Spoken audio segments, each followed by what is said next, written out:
Parasympathetic, sympathetic, അതുകൂടാതെ enteric nervous. So നല്ല രീതിയിൽ സെറോട്ടോണിൻ ഇല്ലെങ്കിൽ അത് നമ്മുടെ ക്രേവിങ്സ് ഒരു പക്ഷേ പ്രത്യേകിച്ചും മധുരമുള്ള സാധനങ്ങളുമായിട്ടുള്ള ഒരു ക്രേവിങ്സ് ഉണ്ടാക്കാം, മെമ്മറി പ്രോബ്ലം ഉണ്ടാക്കാം, സെക്ഷുവൽ ഡിസയർ കുറയാം, അതുപോലെ തന്നെ ഉറക്കത്തിനും ബുദ്ധിമുട്ടുകൾ ഉണ്ടാക്കാം. നമ്മൾ പല തരത്തിലുള്ള പാക്ക് ഫുഡും വാങ്ങിക്കുന്ന സമയത്ത് അതിനകത്ത് ഷുഗർ ഒളിഞ്ഞിരിക്കുന്നുണ്ട്. ഈ ഷുഗർ പെട്ടെന്ന് തന്നെ നമ്മുടെ എനർജി റേസ് കൊടുക്കും, പെട്ടെന്ന് എനർജി കൂടുതൽ ഉണ്ടാക്കി കൊടുക്കും. ഈ എനർജി പെട്ടെന്ന് തന്നെ താണുമ്പോൾ ഈ പെട്ടെന്ന് താഴുന്ന എനർജി എന്താക്കും, നമ്മുടെ ശരീരത്തിൽ പെട്ടെന്ന് മൂഡ് അപ്പ് ആൻഡ് ഡൗൺ ആവും, മൂഡ് സ്വിങ്സ് ഉണ്ടാക്കും. ഈ കുടലിനകത്തുള്ള സ്ട്രെസ്സുകൾ ചിലപ്പോഴും അത് നമ്മളെ തന്നെ ഇന്ററപ്റ്റ് ചെയ്യും, അല്ലെങ്കിൽ നമ്മുടെ ന്യൂട്രിയന്റ് അബ്സോർപ്ഷൻ ഒക്കെ ഇന്ററപ്റ്റ് ചെയ്യും. ഇത് ഫാൾസ് അലേർട്ട്നെസ് കൊടുക്കും, എന്തോ പ്രശ്നമുണ്ട് എന്നുള്ളത്. ഇങ്ങനെയുള്ള അലേർട്ട്നെസ് കൊടുക്കുമ്പോൾ നമ്മുടെ ഇമ്മ്യൂണിറ്റി ആക്റ്റീവ് ആവും. ഇങ്ങനെയുള്ള ഇമ്മ്യൂണിറ്റി ആക്റ്റീവ് ആവുന്ന സമയത്ത് അത് ഓട്ടോ ഇമ്മ്യൂൺ കണ്ടീഷനിലേക്കോ അവിടെ തന്നെ നമ്മുടെ ശരീരത്തിനെ തന്നെ അത് അറ്റാക്ക് ചെയ്യുന്ന ഒരു രീതിയിലേക്കോ ഒക്കെ എത്തും.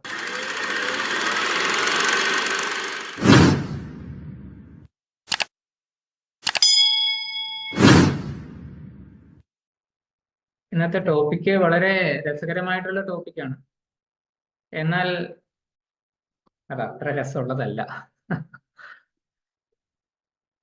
ഓക്കെ, നമ്മുടെ കുടലിന് നമ്മുടെ മൂഡ്, വിചാരങ്ങളിൽ പങ്കുണ്ടോ, അല്ലെങ്കിൽ എത്രത്തോളം പങ്കുണ്ട് എന്നുള്ളതാണ് ഇപ്പൊ കൂടുതലായിട്ട് ചർച്ച ചെയ്യപ്പെടുന്ന ഒരു വിഷയം. ഇന്ന് മാത്രമല്ല, മീൻസ് നമ്മുടെ ഈ സെഷനിൽ കൂടാതെ തന്നെ മറ്റു പല സെഷനുകളിലും ഈ ഒരു കാര്യം ഡിസ്കഷൻ വന്നിട്ടുണ്ട്. അതുകൊണ്ട് തന്നെ വളരെ വിപുലമായിട്ട് അതിനെപ്പറ്റി റിസർച്ചും നടക്കുന്നുണ്ട്. നമ്മളൊരു മനുഷ്യൻ മാത്രമാണെന്നും നമ്മളല്ലാതെ ഏതാണ്ട് ഒരു 100 ട്രില്യൺ ബാക്ടീരിയ നമ്മുടെ കൂടെ നടക്കുന്ന, ബാക്ടീരിയ എന്ന് മാത്രമല്ല മൈക്രോബയോട്ട മീൻസ് എല്ലാ ചെറിയ ജീവികളും ഒക്കെ നമ്മുടെ കൂടെ നടക്കുന്നുണ്ടെന്നും അതിനുള്ള ഒത്തിരി പ്രാധാന്യങ്ങളുണ്ടെന്നും ഒക്കെ നമ്മൾ മനസ്സിലാക്കി തുടങ്ങിയിട്ടുണ്ട്. ഏതായാലും അത് നമ്മുടെ മൂഡുമായിട്ട് എങ്ങനെ ബന്ധപ്പെടുന്നു എന്നുള്ളതിലേക്കാണ് ഇന്ന് ഞാൻ കുറച്ചൊക്കെ സംസാരിക്കാൻ വിചാരിക്കുന്നത്.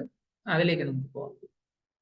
നമ്മുടെ ഗട്ട്, നമ്മുടെ കുടൽ നമ്മുടെ മാനസികാവസ്ഥയെ സ്വാധീനിക്കുന്നുണ്ടോ, അല്ലെങ്കിൽ അതിന് അങ്ങനെ ഒരു കഴിവുണ്ടോ? ആ ഒരു ചോദ്യത്തിലേക്ക് പോകുമ്പോൾ നമ്മുടെ വയറ് അല്ലെങ്കിൽ നമ്മുടെ കുടലിന്റെ ആരോഗ്യം നല്ലതല്ലെങ്കിൽ അതിന് സംഭവിക്കുന്ന പ്രധാനപ്പെട്ട ചില കാര്യങ്ങൾ എന്തൊക്കെയാണെന്ന് നമ്മൾ അറിയാം. ആരോഗ്യത്തോടെ ഇരിക്കുമ്പോൾ നമ്മളൊന്നും കണ്ണ് പോയാലേ കണ്ണിന്റെ വില അറിയുള്ളൂ, അല്ലെങ്കിൽ കാഴ്ച പോയാലേ വില അറിയുള്ളൂ എന്ന് പറയുന്ന പോലെ തന്നെ ഈ കുടലിന്റെ ആരോഗ്യത്തിന് എന്തെങ്കിലും സംഭവിച്ചു കഴിഞ്ഞാൽ എന്തൊക്കെയാണ് സംഭവിക്കുക? ഒന്ന്, ന്യൂട്രിയൻസിന്റെ അബ്സോർപ്ഷൻ ഒന്നുകിൽ പൂർണ്ണമായിട്ട് പോകും, ചില പെർട്ടിക്കുലർ ന്യൂട്രിയൻസിന്റെ, അല്ലെങ്കിൽ ഭാഗികമായിട്ട് പോകും, തടസ്സപ്പെടും. അതുപോലെ തന്നെ അത് നമ്മുടെ വയറിന്റെയും അതുപോലെ നമ്മുടെ ബ്ലഡിന്റെയും, മീൻസ് ആ വയറുമായിട്ട് ബന്ധപ്പെടുന്ന ബ്ലഡ് സ്ട്രീം ഉണ്ട്, അതിന്റെയും കോമ്പോസിഷൻ മാറ്റും. കോമ്പോസിഷൻ മാറ്റം എന്ന് പറയുമ്പോൾ അത് ജസ്റ്റ് ആ ന്യൂട്രിയൻസിന്റെ മാറ്റം മാത്രമല്ല, അവിടെയുള്ള മറ്റു പല സാധനങ്ങളുടെയും, നേരത്തെ പറഞ്ഞ ഗട്ട് മൈക്രോബയോട്ട എന്ന് പറഞ്ഞതുപോലെ മറ്റു പല സാധനങ്ങളുടെയും ഒരു കോമ്പോസിഷൻ മാറ്റും. അങ്ങനെ സംഭവിക്കുമ്പോൾ അത് നമ്മുടെ ബ്രെയിനിനെ എഫക്ട് ചെയ്യും, നമ്മുടെ തലച്ചോറുമായിട്ട് ബന്ധപ്പെട്ടിട്ട് പല രീതിയിൽ അത് എഫക്ട് ചെയ്യും. അതിൽ ഏറ്റവും സിമ്പിളായിട്ട് ഒരു കാര്യം ഞാൻ പറഞ്ഞു കഴിഞ്ഞാൽ, ഇപ്പോ നമ്മുടെ കുടലിന്റെ അവസ്ഥ മോശമാണെന്ന് ഇരിക്കട്ടെ, അന്നത്തെ ദിവസം പൊതുവേ എനർജി കുറവായിരിക്കും. അങ്ങനെ എനർജി കുറവായ ദിവസം നമുക്ക് സ്വന്തമായിട്ട് എന്തെങ്കിലും നല്ലത് കുക്ക് ചെയ്തിട്ട് കഴിക്കാം എന്ന് തോന്നും. അങ്ങനെ കഴിക്കാം എന്ന് തോന്നിയില്ലെങ്കിൽ നല്ലത് പോട്ടെ, നമ്മൾ ഒരുപക്ഷെ പുറത്തുനിന്ന് വല്ലതും വാങ്ങിച്ചു കഴിക്കും. അങ്ങനെ വല്ലതും വാങ്ങിച്ച് കഴിക്കേണ്ടി വന്നു കഴിഞ്ഞാൽ അതിനകത്ത് നല്ലതിന്റെ അളവ് എത്ര ഉണ്ടാവും? അത് വീണ്ടും നമ്മുടെ വയറിന്റെ ആരോഗ്യത്തിനെ ഒരുപക്ഷെ ബാധിച്ചേക്കാം. ഇത് ഒരു തുടക്കം മാത്രം. അവിടെ ആ ബ്രെയിനിനെ എഫക്ട് ചെയ്യുന്ന സമയത്ത് എന്തൊക്കെ തരത്തിലാണ് അത് എഫക്ട് ചെയ്യുന്നത് എന്നുള്ളത് തീർച്ചയായിട്ടും നമ്മൾ ശ്രദ്ധിക്കേണ്ടതുണ്ട്. സോ ഒരു ചോദ്യം ഇതാണ്, എത്ര പേർക്കറിയാം നമ്മുടെ ശരീരത്തിൽ പല ബ്രെയിൻ ഉണ്ട് എന്ന് വെച്ച് കഴിഞ്ഞാൽ തലച്ചോറ് എന്ന് മാത്രമല്ല, ആ ബ്രെയിൻ ഫങ്ഷണൽ കൺട്രോളുള്ള നെർവസ് സിസ്റ്റവും ബ്രെയിനും, ആ ബ്രെയിൻ എത്ര എണ്ണം ഉണ്ട്, അല്ലെങ്കിൽ എത്ര രീതിയിൽ അത് വർക്ക് ചെയ്യുന്നു എന്നുള്ളതൊക്കെ എത്ര പേർക്കറിയാം? പ്രധാനപ്പെട്ട 3 ബ്രെയിൻ ഉണ്ട്. ഒന്ന് തലച്ചോറ് അല്ലെങ്കിൽ തലയിലുള്ള ബ്രെയിൻ, രണ്ടാമത്തത് നമ്മുടെ ഹേർട്ടിലുള്ള ബ്രെയിൻ. ഏകദേശം 40,000-40,000 ന്യൂറോൺസ് ആണ് ഹേർട്ടിൽ ഓപ്പറേറ്റ് ചെയ്യുന്നത്. ഈ ന്യൂറോൺസ് ഒക്കെ കൂടിയിട്ട് അതിന് സ്വന്തമായിട്ട് ഈവൻ സെല്ലുലാർ മെമ്മറി അല്ലെങ്കിൽ അങ്ങനെയുള്ള സ്വന്തമായിട്ട് ഡിസിഷൻ മേക്കിംഗ് പവറും പല കാര്യങ്ങളും അതിന് സ്വന്തമായിട്ടുണ്ട്. അതുപോലെ തന്നെയാണ് നമ്മുടെ കുടലുമായിട്ട് ബന്ധപ്പെട്ടിട്ട്. നമ്മുടെ കുടലിനകത്ത് ബ്രെയിൻ എന്ന് പറയുന്ന ഹേർട്ട് എന്ന് പറയുന്ന ഒരു ചെറിയ അവയവമാണ്. അതേസമയത്ത് കുടൽ എന്ന് പറയുന്നത് ഒരു നീണ്ട് കിടക്കുന്ന കുഴലാണ്. അപ്പൊ ഈ കുഴലിനകത്ത് അപ്രോക്സിമേറ്റ് 100 മില്യൺ ന്യൂറോൺസ് ഉണ്ട്. ഈ 100 മില്യൺ ന്യൂറോൺസ് ഉണ്ടെന്ന് പറഞ്ഞു കഴിഞ്ഞാൽ അതിന് സ്വന്തമായിട്ട് ഡെവലപ്പ് ചെയ്തിട്ടുള്ള ഒരുപാട് ന്യൂറോ ട്രാൻസ്മിഷൻ നടക്കുന്നുണ്ടാവും. അങ്ങനെയുള്ള ന്യൂറോ ട്രാൻസ്മിഷൻ കൊണ്ട് അതിന് തീരുമാനങ്ങൾ എടുക്കാനും അതിന് മറ്റു പല കാര്യങ്ങളും ചെയ്യാനും ഒക്കെ സാധിക്കും. അവിടെ ഈ കുടലുമായിട്ട് ബന്ധപ്പെട്ടിട്ട് നോക്കുമ്പോൾ ശരിക്കും നമ്മുടെ ആ GI ട്രാക്ടിനും ഒരുപാട് കാര്യങ്ങളെ എഫക്ട് ചെയ്യുന്നുണ്ട്. അതിൽ പ്രധാനപ്പെട്ട ചില ഇമോഷൻസ്, ആങ്കർ, ആങ്സൈറ്റി, ദേഷ്യം വരുന്നത് അല്ലെങ്കിൽ പെട്ടെന്ന് നമുക്ക് ടെൻഷൻ വരുന്നത്, അതുപോലെ തന്നെ സങ്കടം, സന്തോഷം, ഇങ്ങനെയുള്ള കുറെ കാര്യങ്ങളൊക്കെ നമ്മുടെ കുടല് എഫക്ട് ചെയ്യും. നേരെ തിരിച്ചും നമ്മുടെ ഇത്തരം എമോഷൻസ് നമ്മുടെ വയറിന്റെ ആരോഗ്യവും എഫക്ട് ചെയ്യും. അപ്പൊ ഈ GI ട്രാക്റ്റിനെ ഇത്തരം ഇമോഷൻസ് എഫക്ട് ചെയ്യുമെന്ന് വെച്ച് കഴിഞ്ഞാൽ നമുക്ക് മോശം മൂഡാണെങ്കിൽ അല്ലെങ്കിൽ ആങ്സൈറ്റി വളരെ കൂടുതലാണെങ്കിൽ ചിലപ്പോൾ നമുക്ക് ആ സമയത്ത് ഭക്ഷണം കഴിക്കാൻ തോന്നാത്തതൊക്കെ വിശപ്പുണ്ടാവാം. പക്ഷെ ഭക്ഷണം കഴിക്കാൻ തോന്നാത്തതൊക്കെ ഈ ഒരു കാരണം കൊണ്ട് കൂടിയാണ്. ഇവിടെ കുറെ ആക്ച്വൽ നമ്മുടെ ഹൈപ്പോതലമസ് ആണ് മാസ്റ്റർ ഗ്ലാൻഡ് എന്ന് പറയുന്നത്. അപ്പൊ അവിടുന്ന് ഒരുപാട് ഹോർമോൺസ് പല രീതിയിൽ നമ്മളെ ഇൻഫ്ലുവൻസ് ചെയ്യുന്നുണ്ട്. അത് കൂടാതെയാണ് ഈ 100 മില്യൺ കോശങ്ങള് നമ്മുടെ കുടലിനകത്തുള്ള എൻറ്ററിക് നെർവസ് സിസ്റ്റം എന്ന് പറയുന്ന ആ ഒരു പോർഷനിൽ വരുന്നത്. അത് തന്നെ പല ആൾക്കാരും ശ്രദ്ധിച്ചിട്ടുണ്ടാവും.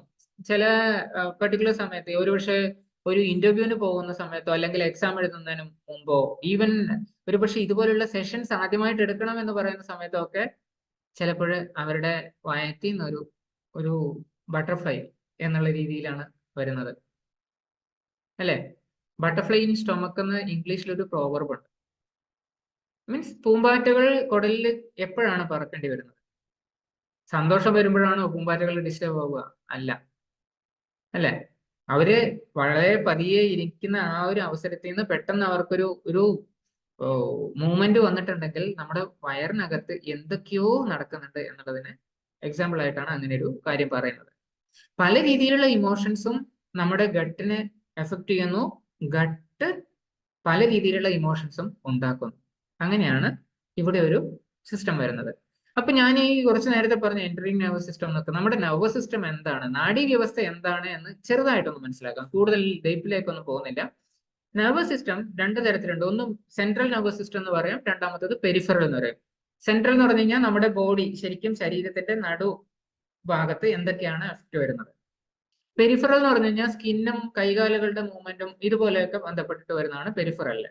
ഈ പെരിഫറൽ നെർവസ് സിസ്റ്റത്തില് autonomic nervous system, somatic nervous system ഉണ്ട്, അതുപോലെ തന്നെ വിസറൽ നെർവസ് സിസ്റ്റം ഉണ്ട്. ഈ ഓട്ടോണോമിക് നെർവസ് സിസ്റ്റം എന്ന് പറഞ്ഞു കഴിഞ്ഞാൽ ഇപ്പം നമ്മുടെ കണ്ണിലേക്ക് ഒരു പൊടി വീഴുന്ന സമയത്ത് പെട്ടെന്ന് കണ്ണടക്കാൻ നമ്മുടെ കണ്ണിനെ പ്രേരിപ്പിക്കുന്ന അത് ഒരു ഓട്ടോണോമിക് നെർവസ് സിസ്റ്റത്തിന്റെ എക്സാമ്പിൾ ആണ്.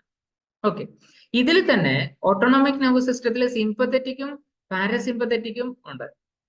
സിംപത്തറ്റിക് നെർവസ് സിസ്റ്റം എന്ന് പറഞ്ഞു കഴിഞ്ഞാൽ ഇതിന്റെ ഡെപ്തിലേക്ക് മനസ്സിലാക്കാൻ പറ്റുന്ന രീതിയിൽ പോവുകയാണെങ്കിൽ ഫൈറ്റ് ഓർ ഫ്ലൈറ്റ് എന്ന് പറയും. നമ്മൾ പെട്ടെന്നൊരു പാമ്പിനെ കണ്ടു കഴിഞ്ഞാൽ നമ്മൾ അതിന്റെ അടുത്തുനിന്ന് ഒന്നുകിൽ ഓടി രക്ഷപ്പെടണം, അല്ലെങ്കിൽ അതിനെ അടിച്ചു കൊല്ലാനോ, അല്ലെങ്കിൽ അതിൽ നിന്ന് സേഫ് ആയിട്ട് അതിനെ മാറ്റാനോ, മീൻസ് നമ്മളായിട്ട് അതിനെ ബുദ്ധിമുട്ടാക്കാത്ത രീതിയിലേക്ക് അതിനെ മാറ്റാനോ ഒക്കെ നമ്മളൊന്ന് പെട്ടെന്ന് തന്നെ പ്രിപ്പയർ ആവേണ്ടതുണ്ട്. അപ്പൊ നമ്മൾ ഒരു പക്ഷേ പാമ്പ് പിടുത്തക്കാരെ വിളിക്കുമായിരിക്കും. എന്തായാലും ആ ഒരു പെട്ടെന്നുള്ള ഒരു കാര്യം ഒന്നുകിൽ ഫൈറ്റ് ആയിരിക്കാം, നമ്മൾ അതിനെ നേരിടുന്നത് എങ്ങനെ എന്നുള്ളതായിരിക്കാം, അതല്ലെങ്കിൽ ഫ്ലൈറ്റ് ആയിരിക്കാം, നമ്മൾ അവിടുന്ന് ഓടിപ്പോവുക അല്ലെങ്കിൽ മാറി നിൽക്കുക, നമ്മൾ സ്വയം രക്ഷയ്ക്ക് വേണ്ടിയിട്ട് മാറി നിൽക്കുക എന്നുള്ള ഒരു കാര്യമായിരിക്കാം. ഇത് ഈ ഒരു സിറ്റുവേഷനിൽ മാത്രമാണോ, പാമ്പിനെ കാണുമ്പോൾ മാത്രമാണോ? അല്ല, പല പല സിറ്റുവേഷൻസിലും ഇതേ കാര്യങ്ങൾ സംഭവിക്കുന്നുണ്ട്. അതിന് സ്ട്രെസ് റെസ്പോൺസ് ആയിട്ട് കൂടി ഞാൻ കഴിഞ്ഞ ദിവസങ്ങളിൽ എടുത്ത സ്ട്രെസ്സിന്റെ സെഷനിലും ഞാൻ ഈ ഒരു കാര്യം പറഞ്ഞിട്ടുണ്ടായിരുന്നു. അഡ്രിനാലിൻ എന്ന് പറയുന്ന ഒരു ഹോർമോണാണ് പ്രധാനമായിട്ട് ഇതിനു വേണ്ടിയിട്ട് സഹായിക്കുന്നത്. സോ ആ സമയത്ത് നമ്മുടെ BP, നമുക്ക് ഷുഗർ, പെട്ടെന്ന് തന്നെ ഷുഗർ ലെവൽ കൂട്ടിയിട്ട് എനർജി റെഡിയാക്കി വെക്കും നമ്മൾ. എന്നാലും മാത്രമേ നമുക്ക് അവിടെ പല കാര്യങ്ങളും അവിടെ നടക്കുന്നുണ്ട്. BP കൂടുന്നു, അതുപോലെ തന്നെ പൾസ് റേറ്റ് കൂടും, ഇതൊക്കെ ശ്വാസോച്ഛ്വാസം കൂടും, ഇതൊക്കെ നമ്മൾ ശ്രദ്ധിച്ചിട്ടുണ്ടാവും, അല്ലെ? ഇതാണ് സിമ്പത്തറ്റിക് നെർവസ് സിസ്റ്റത്തിന്റെ പ്രധാനപ്പെട്ട ഫംഗ്ഷൻ. അതേസമയത്ത് പാരാസിമ്പത്തറ്റിക് നെർവസ് സിസ്റ്റം എന്ത് ചെയ്യും? ഇവിടെ ഇപ്പൊ നമ്മൾ പാമ്പിനെ കണ്ടു അല്ലെങ്കിൽ പട്ടിയെ കണ്ടു, നമ്മൾ എന്ത് ചെയ്തു, അതിനുശേഷം എന്ത് ചെയ്യണം? നമ്മളിപ്പോ ഓടിയതിനു ശേഷം നമ്മുടെ സിസ്റ്റം തിരിച്ച് നോർമലൈസ് ആവണം. അവിടെ റെസ്റ്റ് ആൻഡ് ഡൈജസ്റ്റ് എന്ന് പറയും. നമ്മൾ ആ ഒരു സിറ്റുവേഷനെ വിശ്രമത്തിലേക്ക് കൊണ്ടുവരണം. ആ സിറ്റുവേഷനിൽ നിന്ന് മാറിയിട്ട് നമ്മുടെ ശരീരം പൂർവ്വ അവസ്ഥയിലേക്ക് എത്തണം. അങ്ങനെ ആ ഒരു പഴയ അവസ്ഥയിലേക്ക് എത്തണമെങ്കിൽ എന്ത് ചെയ്യണം? റെസ്റ്റ് ചെയ്യണം, അതുപോലെ തന്നെ ഡൈജസ്റ്റ് ചെയ്യണം. എന്താണ് സംഭവിച്ചത് അത് നമ്മൾക്ക് ദഹിപ്പിക്കാൻ പറ്റണം. അങ്ങനെ ആവുമ്പോഴാണ് ആ സ്ട്രെസ് നമ്മളെ സംബന്ധിച്ച് നോർമൽ ആവുന്നത്. നമുക്ക് അവിടെ എവല്യൂഷന് വേണ്ടിയിട്ട് അല്ലെങ്കിൽ അവിടുന്ന് പരിണാമം സംഭവിക്കുന്നത്, നമ്മൾ കൂടുതൽ ബലവാനാവുന്നതോ ഒക്കെ അതിന്റെ ഒരു റെസ്പോൺസ് ആണ്. അപ്പൊ ഈ റെസ്റ്റ് ആൻഡ് ഡൈജസ്റ്റ് സമയത്താണ് പല ആൾക്കാരിലും പല പ്രശ്നങ്ങളും. ഇപ്പം ജിമ്മിൽ പോകുന്ന ഒരാള് കൂടുതൽ വെയിറ്റ് എടുത്തിട്ട് മസിൽ ബിൽഡ് ചെയ്യാൻ നോക്കുന്നു, പക്ഷെ അയാൾ വേണ്ട രീതിയിൽ റെസ്റ്റും ഡൈജസ്റ്റും ചെയ്യുന്നില്ലെങ്കിൽ എന്ത് സംഭവിക്കും? തീർച്ചയായിട്ടും മസിൽ ഫൈബേഴ്സിന് ടിയർ ഉണ്ടാവും, അത് നമ്മളെ ബുദ്ധിമുട്ടാക്കും. ഓക്കെ, അവിടെയാണ് സാധാരണഗതിയിൽ നടക്കാൻ പോകാത്ത ഒരാൾ 10 കിലോമീറ്റർ നടന്നിട്ട് തിരിച്ചു വരുമ്പോഴേക്ക് വല്ല ഫ്രണ്ട്സിന്റെയും കമ്പൽഷനോ അല്ലെങ്കിൽ അങ്ങനെ ഒരു എക്സൈറ്റ്മെന്റിൽ പോയതായിരിക്കാം. പക്ഷെ അടുത്ത ദിവസം നോക്കുമ്പോൾ നടക്കാൻ ഭയങ്കര ബുദ്ധിമുട്ട്, സ്റ്റെപ്പ് കയറാനൊന്നും പറ്റുന്നില്ല. ആ ഒരു റെസ്റ്റ് ആൻഡ് ഡൈജസ്റ്റ് ശരീരത്തിന് പറ്റാത്തത് കൊണ്ടായിരിക്കാം. ഇത് ഏതൊരു സിറ്റുവേഷനും മാനസികമായിട്ടോ ശാരീരികമായിട്ടോ ഉള്ള എല്ലാ സ്ട്രെസ്സേഴ്സിനും ഈ ഒരു സിറ്റുവേഷൻ നടക്കുന്നുണ്ട് എന്ന് പറയാൻ വേണ്ടിയിട്ടാണ് ഞാൻ രണ്ടും പറഞ്ഞത്, ജിമ്മിന്റെയും പട്ടിയുടെയും കാര്യം പറഞ്ഞത്. അപ്പൊ ഇത് നടക്കുന്നത് എങ്ങനെയാ? വാഗസ് നെർവ് എന്ന് പറഞ്ഞ ഒരു നെർവ് ഉണ്ട്. ഈ നെർവാണ് നമ്മുടെ ബോഡിയെ, നമ്മുടെ ബ്രെയിനിനെ, നമ്മുടെ ആന്തരിക അവയവങ്ങളുമായിട്ട് നേരിട്ട് കണക്ട് ചെയ്യുന്നത്. ഇതാണ് പ്രധാനപ്പെട്ട നെർവ്. ഈ ഒരു nerve main component of PNS അല്ലെങ്കിൽ പെരിഫറൽ നെർവസ് സിസ്റ്റം എന്ന് പറയാം, which controls the vast array of body functions. ഒരുപാട് കാര്യങ്ങൾ അത് ചെയ്യുന്നുണ്ട്. ആൻഡ് ഇതേ ഒരു വാഗസ് നെർവ് നമ്മുടെ മൂഡ് കൺട്രോൾ ചെയ്യാനും സഹായിക്കുന്നുണ്ട്.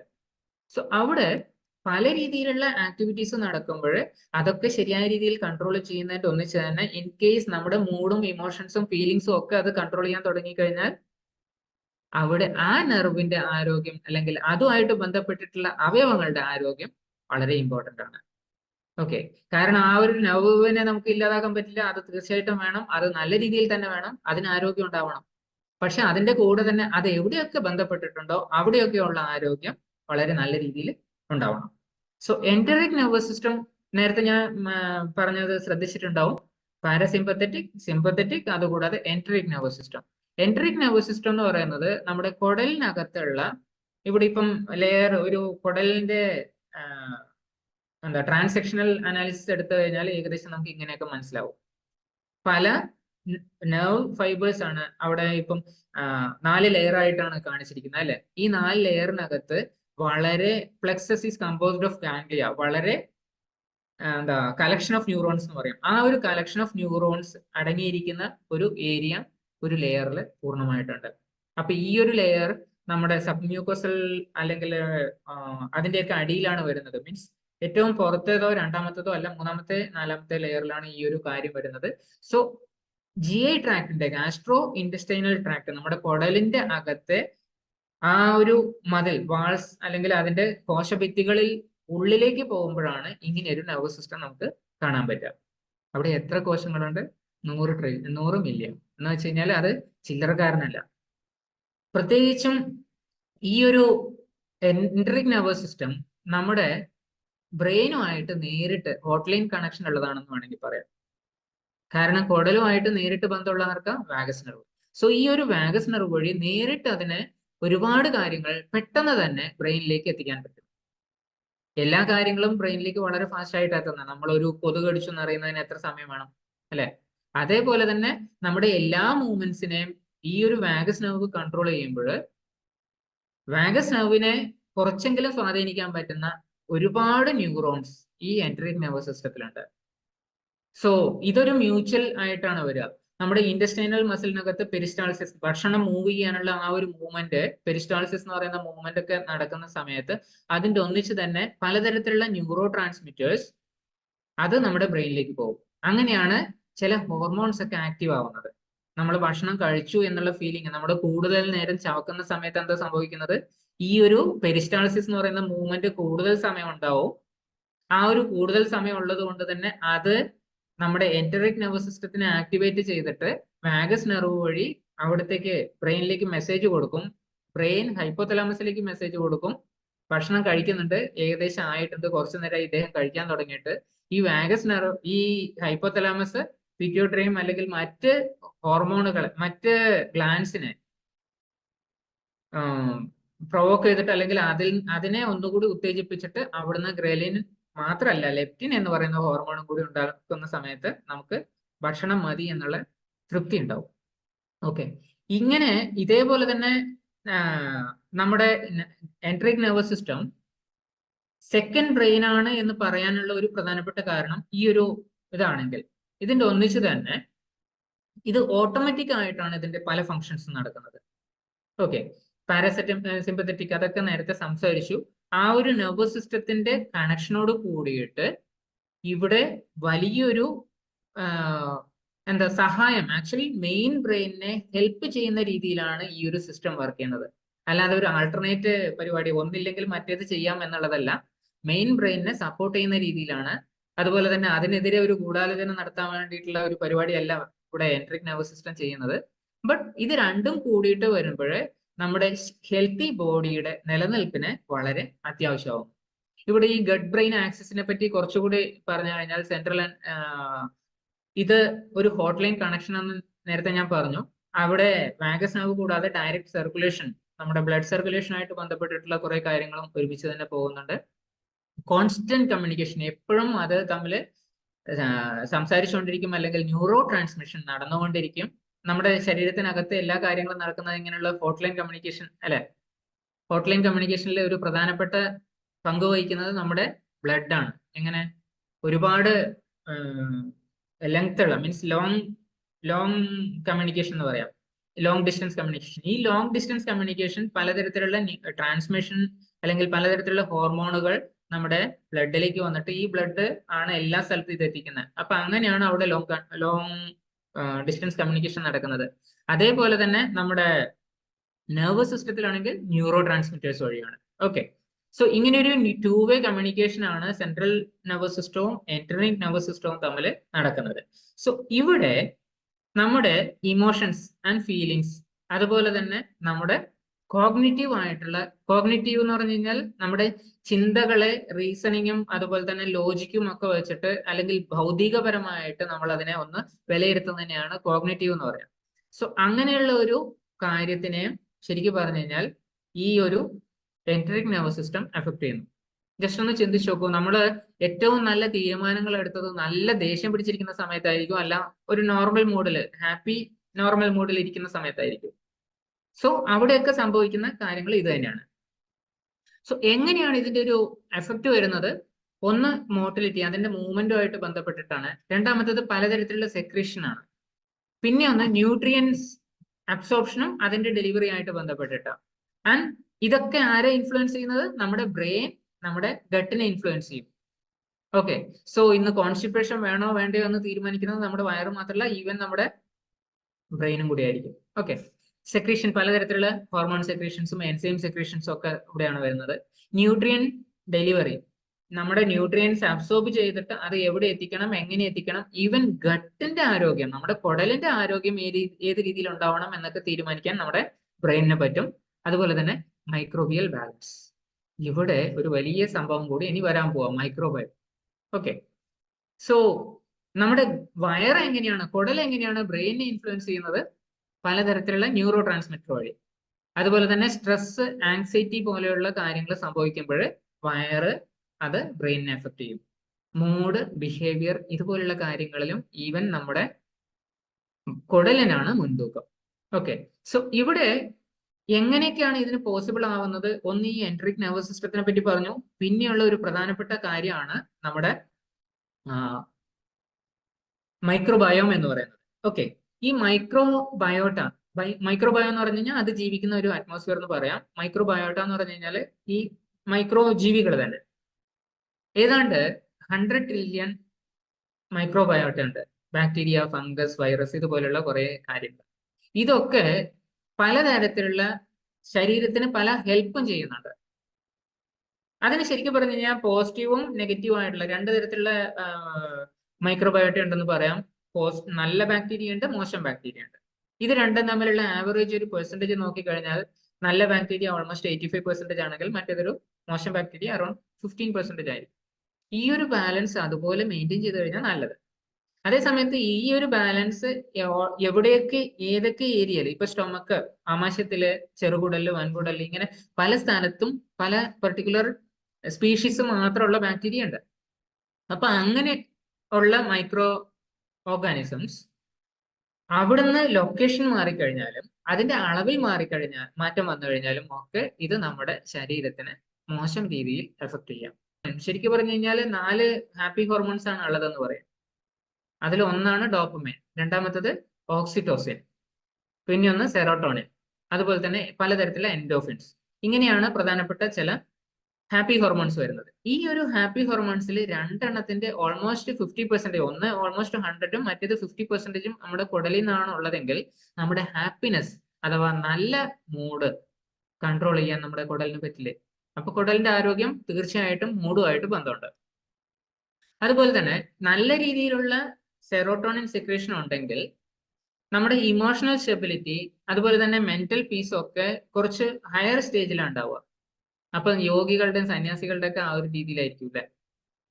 ചില ആൾക്കാർക്ക് എത്ര ചീത്ത പറഞ്ഞാലും അല്ലെങ്കിൽ എത്ര മോശം രീതിയിൽ മറ്റുള്ളവർ പെരുമാറിയാലും ഒന്നും എഫക്ട് ചെയ്യാത്തത് ഈ ഒരു കാരണം കൊണ്ടായിരിക്കും, സെറോട്ടോണിൻ കൂടിയതുകൊണ്ടായിരിക്കും, അറിയില്ല. ഏതായാലും പ്രൊട്ടക്റ്റീവ് ആയിരിക്കും, അവരുടെ ശരീരം മറ്റുള്ളതിൽ നിന്ന് വളരെ പ്രൊട്ടക്റ്റീവ് ആയിട്ട് ആണ് അയാൾ സൂക്ഷിക്കുന്നത്. ഓക്കെ, സോ ഇത് സെറോട്ടോണിൻ ശരിക്കും പറഞ്ഞു കഴിഞ്ഞാൽ പല സ്ഥലത്തും നമ്മുടെ ശരീരത്തിൽ എല്ലാ സ്ഥലത്തും കാണപ്പെടുന്നുണ്ടെങ്കിലും ഏറ്റവും കൂടുതലായിട്ടുള്ള സെക്രീഷൻ വരുന്നത് ഈ ഒരു കുടലിൽ നിന്നാണ്. ഓക്കെ, സോ നല്ല രീതിയിൽ സെറോട്ടോണിൻ ഇല്ലെങ്കിൽ അത് നമ്മുടെ ക്രേവിങ്സ്, ഒരു പക്ഷേ പ്രത്യേകിച്ചും മധുരമുള്ള സാധനങ്ങളുമായിട്ടുള്ള ഒരു ക്രേവിങ്സ് ഉണ്ടാക്കാം, മെമ്മറി പ്രോബ്ലം ഉണ്ടാക്കാം, സെക്ഷുവൽ ഡിസയർ കുറയാം, അതുപോലെ തന്നെ ഉറക്കത്തിനും ബുദ്ധിമുട്ടുകൾ ഉണ്ടാക്കാം. സോ കുടലിന്റെ ആരോഗ്യം ജസ്റ്റ് ആ ഒരു മൂഡ് മാത്രമല്ല, ഈവൻ ഉറക്കത്തിനും പ്രശ്നം ഉണ്ടാകാം. Okay, what happens if you have too much serotonin? കൂടുതലായിട്ടുണ്ടെങ്കിൽ അതിനെ ഒരു സെറോട്ടോണിൻ സിൻഡ്രോം എന്ന് പറയാം. അത് ഈവൻ അതും പ്രശ്നമാണ്. പക്ഷേ കഴിഞ്ഞ കുറെ കാലങ്ങളായിട്ട് ആൾക്കാരിൽ സെറോട്ടോണിന്റെ അളവ് കുറഞ്ഞു കാണുന്നതാണ് ഇപ്പോഴും. അപ്പൊ ശരിക്കും അതുകൊണ്ടുള്ള സിംറ്റംസ് എന്തൊക്കെയാ വരുന്നത്? ഈ റെസ്റ്റ്ലെസ്നെസ്സും അതുപോലെ തന്നെ ഷിവറിങ്ങും ഒക്കെയാണ് സെറോട്ടോണിൻ കൂടിയാലുള്ള സിംറ്റംസ് വരുന്നതെങ്കിൽ, ഈവൻ ചിലപ്പോൾ ചില മരുന്നുകളൊക്കെ ഉപയോഗിച്ചു കഴിഞ്ഞാലുള്ള സിംറ്റംസിനോട്, ഉത്തേജക മരുന്നുകളൊക്കെ ഇല്ലേ, അതുമായിട്ടും അല്ലെങ്കിൽ ഈവൻ ലിക്കർ പോലെയുള്ള മയക്കുമരുന്ന് പോലെയുള്ളതിനോടൊക്കെ അതിന് ഒരുപക്ഷെ നമുക്ക് ഉപമിക്കാം. അങ്ങനെയുള്ള സിംറ്റംസുമായിട്ട് ഒരുപക്ഷെ ഇതിന് റിലേഷൻ ഉണ്ട്. സോ സെറോട്ടോണിൻ കൂടാൻ വേണ്ടിയിട്ട് പല ആൾക്കാരും പല രീതിയിലുള്ള മൂഡ് എൻഹാൻസേഴ്സ് ഒക്കെയാണ് ഉപയോഗിക്കുന്നത്. സെറോട്ടോണിൻ അപ്പൊ കൂടുതൽ ആവേണ്ടതും ശരീരത്തിന്, നോർമൽ ശരീരത്തിന്, ഹെൽത്തി ബോഡിക്ക് വേണ്ട രീതിയിൽ അത് മെയിൻറ്റെയിൻ ചെയ്യാൻ അറിയാന്നുള്ളതാണ് അതിന്റെ ഒരു പ്രത്യേകത. എങ്ങനെയാ സെറോട്ടോണിൻ ഉണ്ടാക്കുന്നത്? എങ്ങനെയാ? ജസ്റ്റ് നമ്മുടെ ബോഡി മാത്രമാണ് ഉണ്ടാക്കുന്നത് അല്ല, ഈവൻ നമ്മുടെ ഗട്ട് ബാക്ടീരിയ, ശരീരത്തിനകത്തുള്ള മൈക്രോബയോം കൂടെ ഈ ഒരു സെറോട്ടോണിൻ സെക്രീഷനുമായിട്ട് ബന്ധപ്പെട്ടിട്ട് വളരെ ആക്റ്റീവായിട്ട് വർക്ക് ചെയ്യുന്നുണ്ട്. ഓക്കെ, സോ നമ്മുടെ വയറും നമ്മുടെ ഉറക്കവും തമ്മിൽ എങ്ങനെയാ ബന്ധം? ഉറക്കത്തിനെ പറ്റി നേരത്തെ സിർക്കാഡിയൻ റിതത്തിന്റെ ഒരു സെഷൻ എടുത്തിട്ടുണ്ടായിരുന്നു. എന്ന് വെച്ച് കഴിഞ്ഞാൽ നമ്മൾ പകല് മുഴുവൻ പണിയെടുക്കുക, രാത്രി എന്ന് വെച്ച് കഴിഞ്ഞാൽ സൂര്യൻ അസ്തമിക്കുന്ന സമയത്തേക്ക് ഭക്ഷണം കഴിക്കുക, എന്നിട്ട് വേഗം തന്നെ ഉറങ്ങുക. ആ ഒരു കാര്യത്തിനാണ് പറയുന്നത്. അതുപോലെ തന്നെ ഈ ഒരു രാവിലെ ആകുമ്പോൾ സൂര്യൻ എഴുന്നേൽക്കുന്നതിന്റെ ഒന്ന് വെച്ച് നമ്മൾ എഴുന്നേൽക്കും. ഈ ഒരു കാര്യത്തില് ശരിക്കും പറഞ്ഞു കഴിഞ്ഞാൽ അതേ രീതിയിൽ നടന്നു പോകുന്നുണ്ടെങ്കിൽ നമ്മുടെ ബ്രെയിൻ ആക്ടിവിറ്റി വളരെ എഫക്റ്റീവ് ആവും. പോസിറ്റീവ് ബ്രെയിൻ എന്ന് വേണമെങ്കിൽ പറയാം. ആ ഒരു മെത്തേഡിൽ നമുക്ക് പോകാൻ പറ്റുകയാണെങ്കിൽ നല്ലത്. മെത്തേഡിൽ പോയില്ലെങ്കിലോ, സർക്കാഡിയൻ റിതമായിട്ട് നമുക്ക് നേരെ പോകാൻ പറ്റിയില്ലെങ്കിലോ ഡയണൽ റിതമിസിറ്റി പോവും എന്ന് പറയും. ഈ ഡയണൽ റിതമിസിറ്റി പോയി കഴിഞ്ഞാൽ ശരിക്കും പറഞ്ഞു കഴിഞ്ഞാൽ ഇംപേർഡ് മീൻസ് നമുക്ക് ശരിയായ രീതിയിൽ ഫങ്ഷനിങ് ഇല്ലാത്ത ഒരു ശരീരം, പ്രത്യേകിച്ചും നമ്മുടെ വയറ്, അതിൻ്റെ ഒന്നിച്ച് തന്നെ ബ്രെയിനും ആണ് ഉണ്ടാവുന്നത്.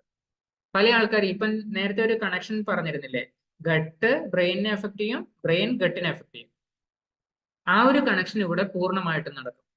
ആദ്യം നമുക്ക് ഭക്ഷണം കഴിക്കാൻ തോന്നില്ല, വേണ്ട സമയത്ത് കഴിക്കാൻ തോന്നില്ല, അല്ലെങ്കിൽ സമയാസമയത്ത് കഴിക്കുന്നത് അത് 1-2 ദിവസം ഉറക്കൊഴിഞ്ഞിട്ട് ഉണ്ടെങ്കിൽ അറിയാൻ പറ്റും.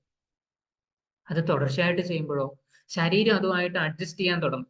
അഡ്ജസ്റ്റ് ചെയ്യുമ്പോൾ ശരീരത്തിന്റെ പല കാര്യങ്ങളെ മാറ്റും. അവിടെ അത് മൂഡുമായിട്ട് എഫക്ട് ചെയ്യും. ഗട്ട് ആൻഡ് ഫുഡ്, നമ്മുടെ പല മൂഡും കൺട്രോൾ ചെയ്യുന്നത് എവിടുന്നെന്ന് ചോദിച്ചു കഴിഞ്ഞാൽ ഭക്ഷണത്തിൽ നിന്നാണ്. നല്ല ഭക്ഷണങ്ങൾ ഇപ്പം നോർമലി നല്ല ഭക്ഷണങ്ങൾ കാണുമ്പോൾ നമ്മുടെ മനസ്സും ശരീരവും സന്തോഷിക്കാറുണ്ട്. അത് നട്ട്സും സീഡ്സും അല്ലെങ്കിൽ ഈ പല രീതിയിലുള്ള ഭക്ഷണങ്ങൾ അതിൽ പെടുത്താം. നമുക്ക് നല്ല ഒരു സദ്യ ഇല കണ്ടു കഴിഞ്ഞാൽ തന്നെ നമുക്ക് തോന്നില്ലേ, ഓ ഇത് അടിപൊളിയായിട്ടുണ്ടല്ലോ. അതുപോലെ തന്നെ ആണോ നമുക്കൊരു ചിക്കൻ ഫ്രൈ മാത്രം എടുത്തിട്ട് കണ്ടു കഴിഞ്ഞാൽ തോന്നാം. ഇപ്പോഴും പല ആൾക്കാർക്ക് ഇത് മാറിയിട്ടുണ്ട്. നല്ല സദ്യയുടെ ഇല കണ്ടു കഴിഞ്ഞാൽ ചിലപ്പം നല്ലതൊന്നും തോന്നില്ല. അതേ സമയത്ത് ചിക്കൻ ഫ്രൈ കണ്ടു കഴിഞ്ഞാൽ വളരെ ഇഷ്ടപ്പെടും. കാരണം അവിടെയാണ് ഞാൻ നേരത്തെ പറഞ്ഞ നമ്മുടെ ഗട്ടും മൈക്രോബയോവും രണ്ടും മാറുന്നതിന്റെ ഒരു കാരണം അത്, അല്ലെങ്കിൽ ഒരു റിസൾട്ട് അത്. ഓക്കെ, സോ ഇതൊക്കെ കൊണ്ട് നമ്മുടെ ശരീരത്തിൽ എന്താണ് സംഭവിക്കുന്നതെന്ന് വെച്ച് കഴിഞ്ഞാൽ, നല്ല ഭക്ഷണങ്ങളാണെങ്കിൽ അത് കൂടുതൽ ആക്റ്റീവ് ആവും, അലേർട്ട് ആവും, അത് ദഹിപ്പിക്കാനും അതുപോലെ തന്നെ ആഗിരണം ചെയ്യാനും വേണ്ടിയിട്ട് പ്രിപ്പയർ ആയിരിക്കും. അതേ സമയത്ത് നമ്മുടെ ചില ഭക്ഷണങ്ങൾ കണ്ടു കഴിഞ്ഞാൽ തന്നെ നമുക്ക് തോന്നും ഒരു ഇറിറ്റബിലിറ്റി. കൂടുതൽ കഫീൻ അടങ്ങിയ ഭക്ഷണങ്ങളൊക്കെ കഴിക്കുമ്പോൾ അങ്ങനെ ഉണ്ടാവാറുണ്ട്. മീൻസ് ഉറക്കം വരുന്നില്ല എന്നാൽ ഉറങ്ങാൻ വേണം എന്നാൽ അതിന്റെ മീൻസ് ചില ഇത് ചെറിയ കുട്ടികളെ, കൊച്ചു കുട്ടികളെ കണ്ടു കഴിഞ്ഞാൽ അറിയാം, ഉറങ്ങേണ്ട സമയത്ത് ഉറങ്ങിയില്ലെങ്കിലൊക്കെ അവരുടെ ഇത് മാറും. അതുപോലെ തന്നെ ഭക്ഷണം കിട്ടേണ്ട സമയത്ത് കിട്ടിയില്ലെങ്കിൽ അവരുടെ ഭാവം മാറും, അല്ലെ? അതുപോലെ തന്നെ മൂഡ് സ്വിങ്സ് ഉണ്ടാവാം. ഇവിടെ മുമ്പ് ഒരു സെഷൻ ഒരു ഇതിൽ പറഞ്ഞിട്ടുണ്ടായിരുന്നു നമ്മുടെ ഹിഡൻ ഷുഗറിനെ പറ്റിയിട്ട്. നമ്മൾ പല തരത്തിലുള്ള പാക്ക് ഫുഡും വാങ്ങിക്കുന്ന സമയത്ത് അതിനകത്ത് ഷുഗർ ഒളിഞ്ഞിരിക്കുന്നുണ്ട്. ഈ ഷുഗർ പെട്ടെന്ന് തന്നെ നമ്മുടെ എനർജി റേസ് കൊടുക്കും, പെട്ടെന്ന് എനർജി കൂടുതൽ ഉണ്ടാക്കി കൊടുക്കും. ഈ എനർജി പെട്ടെന്ന് തന്നെ താണുമ്പോൾ ഈ പെട്ടെന്ന് താഴുന്ന എനർജി എന്താക്കും, നമ്മുടെ ശരീരത്തിൽ പെട്ടെന്ന് മൂഡ് അപ്പ് ആൻഡ് ഡൗൺ ആകും, മൂഡ് സ്വിങ്സ് ഉണ്ടാക്കും. ഈ മൂഡ് സ്വിങ്സ് പ്രത്യേകിച്ച് കാൻഡി കുക്കീസ് ഒക്കെ കഴിക്കുന്ന സമയത്താണ് കൂടുതലായിട്ട് വരുന്നത്. ഇത് നമ്മളെ വളരെ മോശമായിട്ട് എഫക്ട് ചെയ്യും. അതുപോലെ തന്നെ നമ്മുടെ ഡയറ്റ് ശരിയാവുന്ന സമയത്ത് പല രീതിയിലാണ് അത് നമ്മളെ സഹായിക്കുന്നത്. ഹെൽത്തി ഓപ്ഷൻസ് നോക്കിക്കഴിഞ്ഞാൽ നല്ല നല്ല രീതിയിലുള്ള ഭക്ഷണങ്ങളാണ് നമ്മൾ കഴിക്കുന്നുണ്ടാവുക. അതുകൊണ്ട് ഗുഡ് ബാക്ടീരിയയുടെ അളവ്, അതിന്റെ പ്രൊമോഷൻ കൂടുതലുണ്ടാവും. അതിൽ നല്ല ഫൈബർ അടങ്ങിയിട്ടുണ്ടാവും, അതുപോലെ തന്നെ നല്ല ബയോട്ട രണ്ടും ഉണ്ടാവും. ഇതുകൊണ്ട് എന്താ സംഭവിക്കുന്നതെന്ന് വെച്ച് കഴിഞ്ഞാൽ, പോസ്റ്റ് ബയോട്ടിക് നമ്മുടെ ശരീരത്തിൽ ബാക്ടീരിയ ഉണ്ടാക്കേണ്ട പല ബയോ ആക്റ്റീവ് ആയിട്ടുള്ള കോമ്പണൻസും ഉണ്ട്. ഇതൊക്കെ വേണ്ട രീതിയിൽ കിട്ടും. പ്രത്യേകിച്ച് SCF എന്ന് പറയും, നമ്മുടെ ഷോർട്ട് ചെയിൻ ഫാറ്റി ആസിഡ്സ് പലതും ഈ ഒരു ബാക്ടീരിയ ഉണ്ടാക്കുന്നതാണ്. ഈ പോസ്റ്റ് ബയോട്ടിക് ആയിട്ടുള്ള സാധനങ്ങൾ നമ്മുടെ ഹാപ്പി ഹോർമോൺസിന് മാത്രമല്ല, ഈവൻ നമ്മുടെ മൂഡിനും ഒക്കെ ഹെൽപ്പ് ചെയ്യും. അതേ സമയത്ത് ഭക്ഷണം അൺഹെൽത്തി ആയിട്ടുണ്ടെങ്കിൽ ഡിസ്ബയോസിസ് നടക്കാം. എന്ന് വെച്ച് കഴിഞ്ഞാൽ നല്ല ബാക്ടീരിയയും മോശം ബാക്ടീരിയയും തമ്മിലുള്ള ആ ഒരു പെർസെൻറ്റേജ് അല്ലെങ്കിൽ അതിന്റെ ലൊക്കേഷൻ മാറുക, അതുപോലെയുള്ള പ്രശ്നങ്ങളൊക്കെ സംഭവിക്കുമ്പോൾ ഡിസ്ബയോസിസ് എന്ന് പറയും. അങ്ങനെ ഒരു കാര്യം നടക്കാം. അത് നമ്മുടെ ഹാപ്പി ഹോർമോൺസിനെ ഇംബാലൻസ് ചെയ്യിക്കും, അല്ലെങ്കിൽ മൂഡ് സ്വിങ്സ് ഉണ്ടാക്കും. അതല്ലെങ്കിൽ വേണ്ട രീതിയിൽ ആ ഹോർമോണുകളുടെ സെക്രീഷൻ ഉണ്ടാവില്ല. നമുക്ക് ഇത്തരം സെക്രീഷൻസ് ഇല്ലെങ്കിൽ അത് പിന്നീട് വീണ്ടും നമ്മളെ ഒരു സൈക്ലിക് പ്രോസസ്സ് വഴി നമ്മളെ അഫക്ട് ചെയ്തുകൊണ്ടിരിക്കും. അങ്ങനെ നമ്മുടെ ഡയറ്റിന് വളരെ വലിയൊരു റോളാണ് പ്ലേ ചെയ്യാനുള്ളത്. അതുപോലെ ശരിക്കും പറഞ്ഞു കഴിഞ്ഞാൽ പല ആൾക്കാരുടെയും വയറിനകത്ത് ചില ഇഷ്യൂസ്, പ്രത്യേകിച്ച് അസിഡിറ്റി, അതുപോലെ തന്നെ ഗാസ്ട്രിക് ഇഷ്യൂസ്, ഇതുപോലെയുള്ള ഇഷ്യൂസ് ഒക്കെ വരുന്ന സമയത്തും നമ്മളെ വളരെ കൂടുതലായിട്ട് അത് ബാധിക്കാറുണ്ട്. അതെ, ശരിക്കും നമ്മുടെ ശരീരത്തിൽ പലതരത്തിലുള്ള സ്ട്രെസ്സുകൾ ഉണ്ടാക്കുന്നത്. ഈ കുടലിനകത്തുള്ള സ്ട്രെസ്സുകൾ ചിലപ്പോഴും അത് നമ്മളെ തന്നെ ഇന്ററപ്റ്റ് ചെയ്യും, അല്ലെങ്കിൽ നമ്മുടെ ന്യൂട്രിയന്റ് അബ്സോർപ്ഷൻ ഒക്കെ ഇന്ററപ്റ്റ് ചെയ്യും. ഇത് ഫാൾസ് അലേർട്ട്നെസ് കൊടുക്കും, എന്തോ പ്രശ്നമുണ്ട് എന്നുള്ള. ഇങ്ങനെയുള്ള അലേർട്ട്നെസ് കൊടുക്കുമ്പോൾ നമ്മുടെ ഇമ്മ്യൂണിറ്റി ആക്റ്റീവ് ആവും. ഇങ്ങനെയുള്ള ഇമ്മ്യൂണിറ്റി ആക്റ്റീവ് ആവുന്ന സമയത്ത് അത് ഓട്ടോ ഇമ്മ്യൂൺ കണ്ടീഷനിലേക്കോ അവിടെ തന്നെ നമ്മുടെ ശരീരത്തിനെ തന്നെ അത് അറ്റാക്ക് ചെയ്യുന്ന ഒരു രീതിയിലേക്കോ ഒക്കെ എത്തും. ഫാൾസ് സിഗ്നലിംഗ് കൊടുക്കും. ഈ സിഗ്നലിംഗ് ഒക്കെയാണ് ചിലപ്പോൾ മൂഡുമായിട്ട് നേരിട്ട് കണക്ഷൻ വരുന്നത്, GBA, നമ്മുടെ ഗട്ട് ബ്രെയിൻ ആക്സിസ് വഴി. ഓക്കെ, ഇവിടെ സ്ട്രെസ്സിന്റെ എന്താണ് ഇമ്പാക്ട് എന്ന് നോക്കാം. നമ്മുടെ സ്ട്രെസ് നേരത്തെ ഞാൻ സംസാരിച്ചിട്ടുണ്ടായിരുന്നു, കോർട്ടിസോളിന്റെ അളവ് കൂട്ടുമെന്ന് പറഞ്ഞു.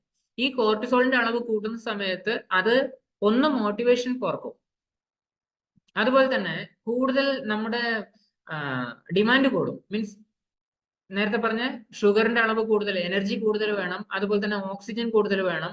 ഇതൊക്കെ കൂടുതൽ വേണ്ട സമയത്ത് ഓട്ടോമാറ്റിക്കലി നമ്മുടെ വർക്ക് ചെയ്യാനുള്ള മോട്ടിവേഷൻ, നമ്മുടെ ബോഡിയുടെ എക്സൈറ്റ്മെന്റും അല്ലെങ്കിൽ എന്തെങ്കിലും ചെയ്യാനുള്ള ഒരു ത്വരയും ഒക്കെ കുറയും. ലാക്ക് ഓഫ് എനർജി ഫീൽ ചെയ്യും. അതുകൊണ്ട് തന്നെ മോട്ടിവേഷനും കുറയും. കോർട്ടിസോളിന്റെ അളവ് കൂടുക എന്ന് പറഞ്ഞു കഴിഞ്ഞാൽ അതൊരു ലോങ് ടേം പ്രോസസ് ആണ്. മീൻസ് കൂടുതൽ നേരം ഇതുപോലെ അത് മെയിൻറ്റെയിൻ ചെയ്യാൻ വേണ്ടിയിട്ട് പ്രേരിപ്പിക്കും. അങ്ങനെ പ്രേരിപ്പിക്കുമ്പോൾ നമ്മുടെ ഇൻസുലിൻ ലെവല് മാറും. അങ്ങനെ ഈവൻ നമ്മുടെ ഉറക്കത്തിന് ഡിസ്റ്റർബ് ചെയ്യിക്കാം. ക്ഷീണം ഉണ്ടാവും, പക്ഷെ ഉറങ്ങാൻ പറ്റുന്നില്ല. സെറോട്ടോണിൻ, അതുപോലെ തന്നെ മറ്റ് അപ്പിറ്റൈറ്റ് റെഗുലേറ്റിംഗ് ഹോർമോൺ ആയിട്ടുള്ള ഗ്രലിൻ, ലെപ്റ്റിൻ, ഇതിനെയൊക്കെ അഫക്ട് ചെയ്യും. ഗ്രലിനെ അഫക്ട് ചെയ്യുന്ന സമയത്ത് നമുക്ക് കൂടുതൽ വിശപ്പ് ഉണ്ടാവും, അപ്പൊ നമുക്ക് കഴിക്കാൻ തോന്നും. അതേ സമയത്ത് ലെപ്റ്റിനെ അഫക്ട് ചെയ്യുന്ന സമയത്ത് നമ്മൾക്ക് കഴിച്ചുകൊണ്ടിരിക്കാൻ തോന്നും. ഇങ്ങനെ രണ്ട് പ്രശ്നങ്ങളുണ്ട്. ഓക്കെ, ചില ആൾക്കാർക്ക്, മിക്കവാറും ആൾക്കാർക്കൊക്കെ ഈ കോർട്ടിസോളിന്റെ അളവ് കൂടുന്ന സമയത്ത് ഭക്ഷണം കൂടുതൽ കഴിക്കാനാണ് തോന്നാറ്. ഫിസിക്കൽ എക്സസൈസുമായിട്ട് ബന്ധപ്പെട്ടിട്ട് നോക്കുകയാണെങ്കിൽ നമ്മുടെ ഗട്ട് മൈക്രോബയോട്ടയ്ക്ക് വളരെ എഫക്റ്റീവ് ആയിട്ടുള്ള, വളരെ കൂടുതൽ ഗുണം ചെയ്യുന്ന ഒരു കാര്യമാണത്.